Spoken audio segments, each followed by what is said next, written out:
정말 굉장한 놈이야. 그러니 나도 만만치 않다는 걸 보여줘야 돼. 노인은 생각했다. 녀석이 스스로 제 힘이 대단하다는 걸 알게 해선 안 돼. 설마 이렇게 계속해서 줄을 끌고 다니면 내가 골탕 먹을 거라고 알고 있는 건 아니겠지?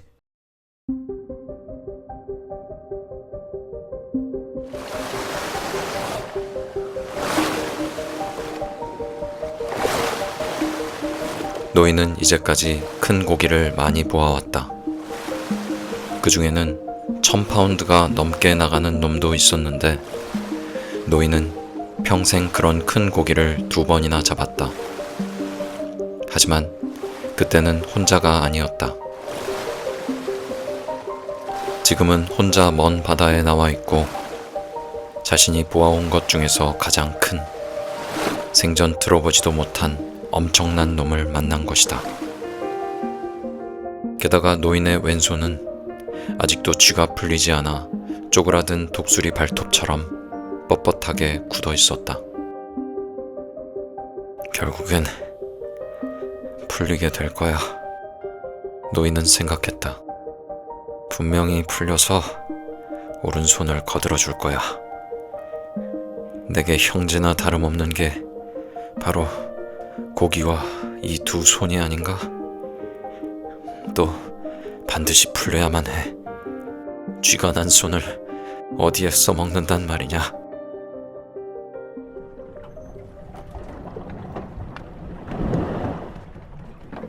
고기가 다시 속도를 줄이고 원래대로 천천히 움직였다.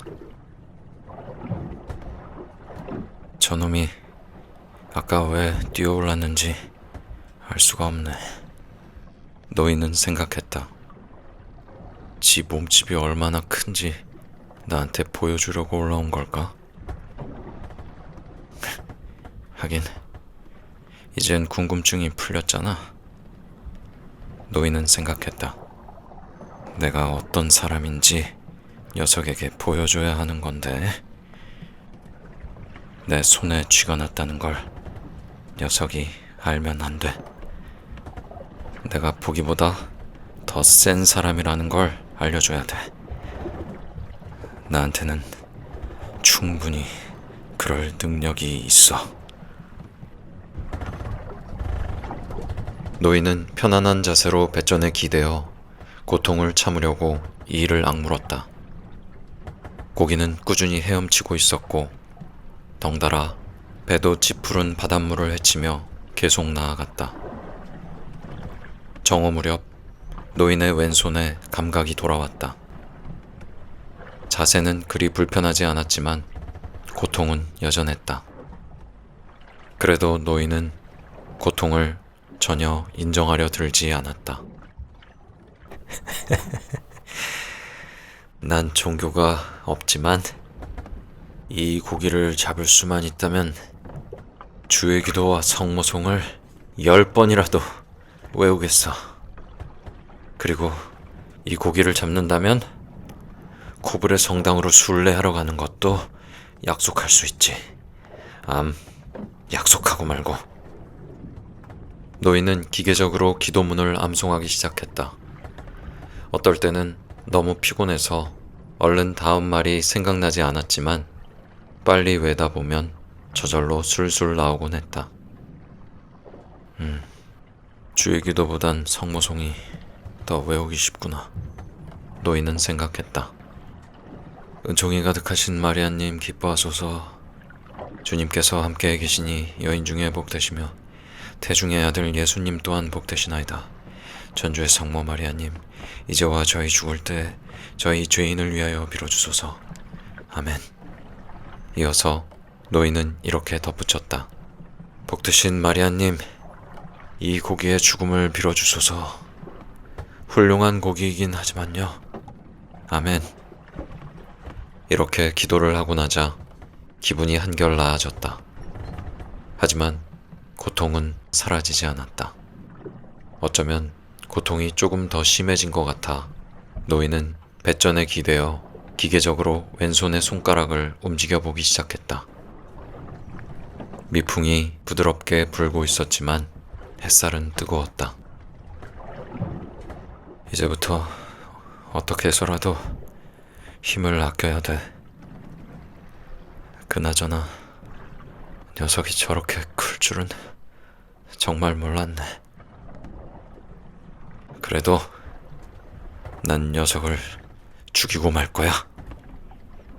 당당하고 늠름한 놈이긴 하지만 말이야.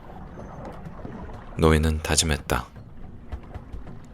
그 아이한테 내가 유별난 늙은이라고 말해줬겠다. 이제 그걸 증명해 보일 차례야. 물론 노인은 지금까지 1000번도 넘게 그걸 증명했지만 이제는 아무 의미도 없었다. 지금 다시 그것을 증명하려고 했다.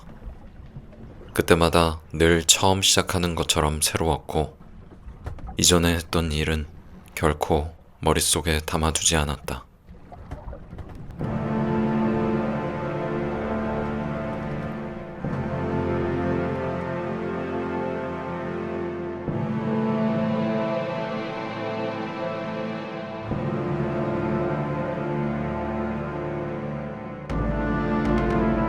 노인과 바다. 해밍웨이. 박명옥 옮김. 온스토리 세계문학. 녀석을 움직이게 했구나. 내가 드디어 녀석을 움직이게 했어. 내가 녀석을 움직이게 했다고! 노인은 자신의 모든 고통과 남은 힘 전부, 그리고 오래전에 사라진 자부심을 끌어모아 자신을 내던졌다. 어쩌면 이번에 녀석을 잡을 수 있을지도 몰라. 손아, 줄을 잡아당겨라. 다리야, 제발 버텨다오. 머리야, 조금만 더 견뎌. 날 위해 참아줘. 이제껏 잘 견뎠잖아. 이번엔 놓치지 않겠어.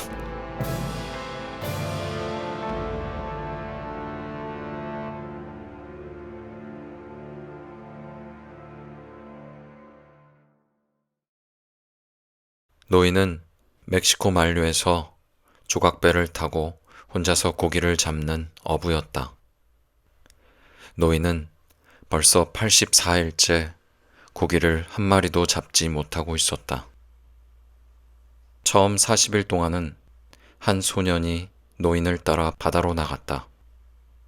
하지만 40일이 되도록 허탕을 치자 소년의 부모는 노인이 이미 살라우가 돼버렸다며 소년을 그 배에 타지 못하게 했다. 살라우는 지독히도 운이 없는 사람을 뜻하는 말이다. 소년은 하는 수 없이 부모가 시키는 대로 다른 배로 옮겨갔는데 그 배에서 첫 주 동안에만 꽤 큰 고기를 3마리나 잡았다. 소년은 매일같이 빈 배로 돌아오는 노인을 볼 때마다 마음이 아팠다. 그래서 틈나는 대로 노인의 배에 가서 감아놓은 낚싯줄이며 갈고리, 작살, 그리고 돛대에 말아놓은 돛을 나르는 일을 도와주기도 했다.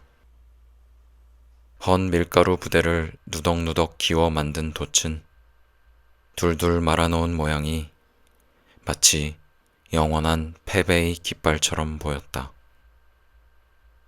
노인은 몹시 말랐고 목덜미에 깊게 파인 주름 때문에 더 수척해 보였다. 양쪽 뺨에는 열대바다의 강한 햇볕 때문에 생긴 양성 피부암에 갈색 반점이 퍼져 있었는데 얼룩얼룩한 반점이 옆 얼굴을 온통 덮다시피 하고 있었다. 두 손에도 밧줄로 무거운 물고기를 끌어올리느라 깊게 패인 흉터가 있었다. 그러나 최근에 난 상처는 하나도 없었다.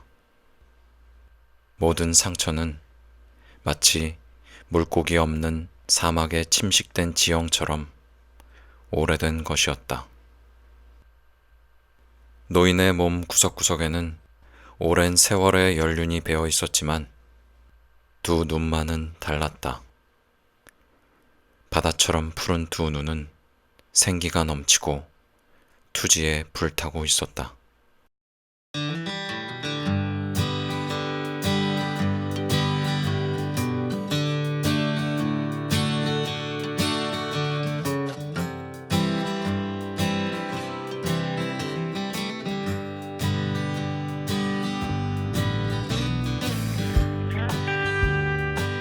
네, 오늘 함께하는 책은 박명옥 작가님께서 번역하시고 온스토리에서 출간한 해밍웨이의 노인과 바다입니다.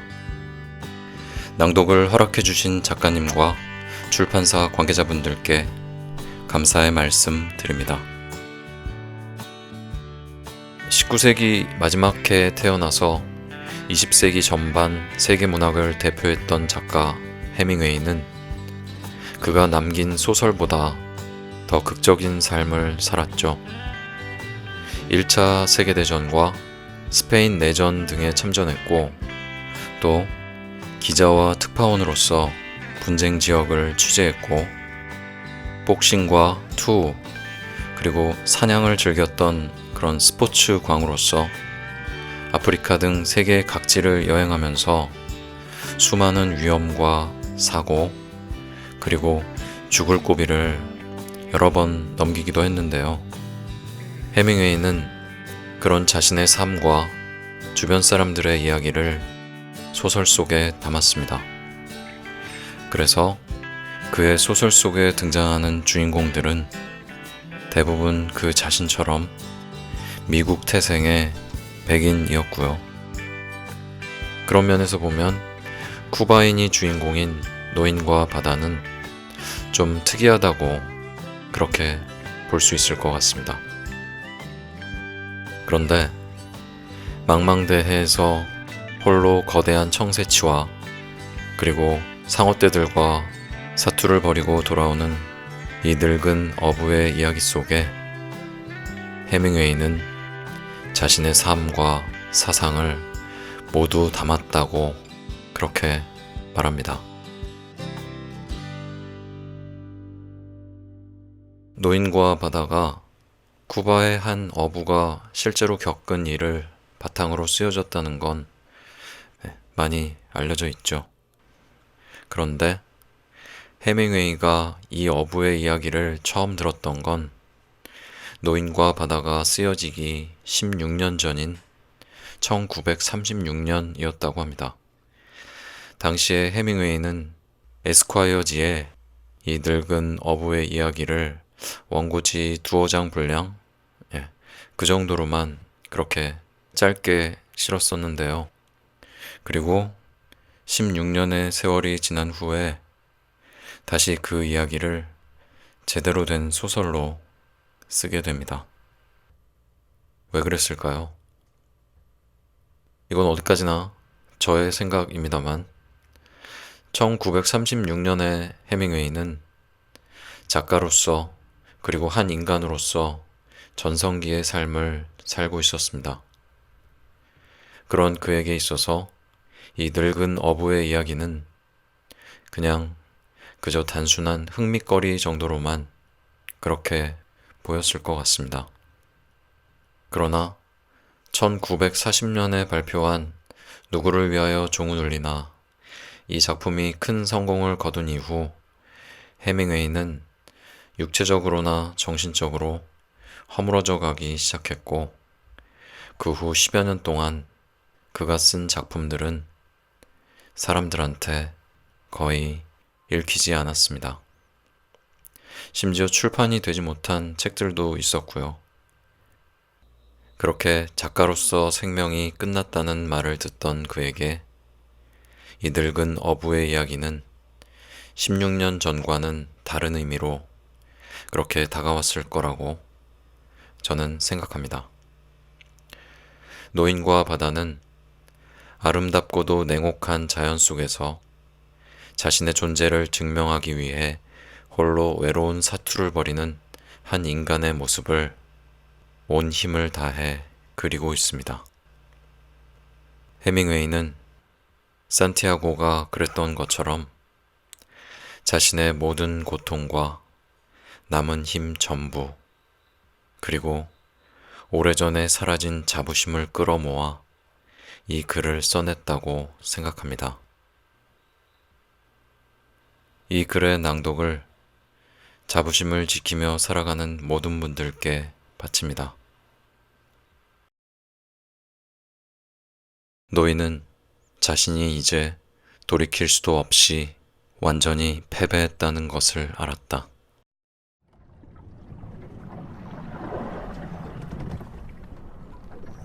배 뒤쪽으로 가서 키 손잡이에 부러진 부분을 키 구멍에 맞춰보니 그런대로 방향은 잡을 수 있었다. 노인은 부대를 어깨에 두르고 배의 방향을 잡았다. 배는 앞으로 경쾌하게 나아갔고 노인은 아무 생각도 아무런 느낌도 없었다. 노인은 이제 모든 것을 추월했으며 그저 안전하게 항구로 돌아갈 수 있도록 배를 잘 모으는 일만 생각했다. 한밤중에 상어떼가 마치 식탁 밑에 흘린 빵 부스러기를 주워 먹듯이 고기에 남은 살점을 공격해왔다. 노인은 거들떠보지도 않았고 배를 모는 일 말고는 아무 것에도 신경을 쓰지 않았다. 노인은 배 옆에 매달았던 엄청난 무게가 사라진 지금 배가 얼마나 가볍게 잘 달리는지 그것만 주목했다. 배는 무사해. 노인은 생각했다. 키의 손잡이가 부러진 걸 빼면 상한 데 하나 없이 말짱해. 키 손잡이를 갈아 끼우는 건 일도 아니지. 노인은 이제 배가 해류 안쪽으로 들어온 것을 느낄 수 있었으며 해안선을 따라 이어진 마을의 불빛도 볼 수 있었다. 노인은 지금 어디쯤 와 있는지도 알았고 이제 집으로 돌아가는 것은 문제도 아니었다. 그런데 난 뭐 때문에 이렇게 녹초가 됐지? 노인은 생각했다. 아무것도 아니야. 노인은 큰 소리로 말했다. 너무 멀리 나간 게 문제지.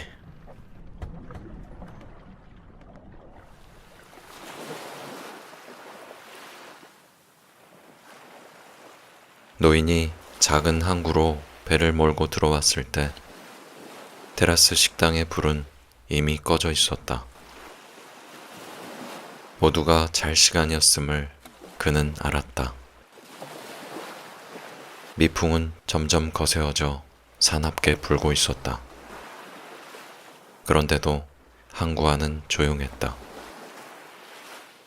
노인은 바위 아래에 작은 자갈밭 위로 배를 끌어올렸다. 도와주는 사람이 아무도 없었기 때문에 노인은 될 수 있는 대로 배를 육지 쪽으로 더 가까이 끌어올렸다. 그러고는 배에서 내려 배를 바위에 붙들어 맸다. 노인은 돛대를 풀고 돛을 말아서 묶었다. 그런 다음에 돛대를 어깨에 둘러매고 언덕을 올라가기 시작했다. 그제야 자신이 정말 기진맥진에 있다는 사실을 깨달았다.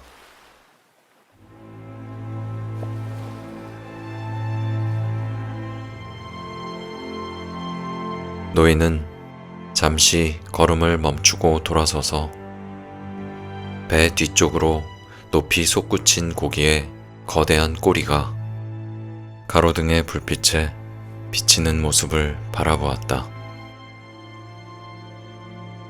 살이라고는 없이 고기 등뼈를 따라 난 하얀 선과 툭 튀어나온 주둥이가 달린 시커멓고 거대한 머리통, 그 사이에 앙상하게 드러난 뼈가 보였다. 노인은 다시 언덕을 오르다가 꼭대기에서 넘어지고 말았다. 노인은 돛대를 어깨에 맨 채로 한참을 그대로 엎어져 있었다. 일어나려고 애를 썼지만 몸이 말을 듣지 않았다. 그래서 돛대를 어깨에 걸친 채 잠시 앉아서 길 쪽을 바라보았다. 고양이 한 마리가 무슨 볼일이 있는지 거리를 가로질러 갔다. 노인은 그 모습을 멀거니 바라보다가 고양이가 사라진 뒤에도 길에서 눈길을 돌리지 않았다. 마침내 노인은 돛대를 내려놓고 일어섰다가 다시 돛대를 어깨에 둘러맨 다음 길을 따라 걸어갔다. 오두막에 이를 때까지 5번이나 앉아서 쉬어야 했다.